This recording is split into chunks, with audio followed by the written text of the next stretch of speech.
নিঃস্ব অবস্থায় কি দোয়া করতে পারেন একজন মানুষ, এই দোয়াটা শিখে নেন, ইনশাআল্লাহ আপনার জীবনের সমস্ত সংকট কেটে যাবে। আমি নিজেও ওই দোয়াটা বেশি বেশি করার চেষ্টা করি। দোয়াটা হচ্ছে, মুসা আলাইহিস সালাম একটা গাছের নিচে হেলান দিয়ে বসলেন, বসে দেখলেন দুইজন মেয়ে দাঁড়িয়ে আছে দূরে, পানি নিতে পারছে না, লোকজন পানি নিয়ে যাচ্ছে, ওরা দাঁড়িয়ে আছে বেচারি। মুসা আলাইহিস সালাম গিয়ে বললেন, কি সমস্যা আপনাদের? এটা নিয়ে আপনারা আবার মেয়েদের সাথে কথা বলার চেষ্টা করেন না, ঠিক আছে? তো মাহারাম গায়রা মাহারাম মেনে চলে। তারা বললেন যে আমাদের বাবা অনেক বৃদ্ধ মানুষ, আমরা পানি নিতে পারি না যতক্ষণ না আমাদের কম পানি নিয়ে চলে যায়। মুসা আলাইহিস সালাম তো একটু বললাম না, ফিজিক্যালি খুব স্ট্রং ছিলেন, থাকে না বডি বিল্ডার, সামনে গিয়ে কথা বলে সরো পানি নিতে দাও, তখন মানুষ একটু মূল্যায়ন করে না। তো মুসা আলাইহিস সালাম এভাবে পানি নিয়ে দিলেন এবং বাছুরদেরকে পানি পান করালেন, করিয়ে গাছের নিচে এসে বসে আছেন।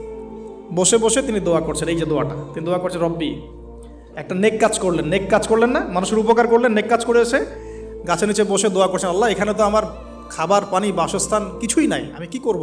রব্বি ইন্নি লিমা আনজালতা ইলাইয়া মিন খায়রিন ফাকির, রব্বি ইন্নি লিমা আনজালতা ইলাইয়া মিন খায়রিন ফাকির। আবার বলেন, রব্বি ইন্নি লিমা আনজালতা ইলাইয়া মিন খায়রিন ফাকির। অর্থ হচ্ছে, হে আল্লাহ, তুমি তোমার পক্ষ থেকে আমার উপরে যে নেয়ামতগুলো দিবে, আমি এর জন্য ফকির হয়ে বসে আছি।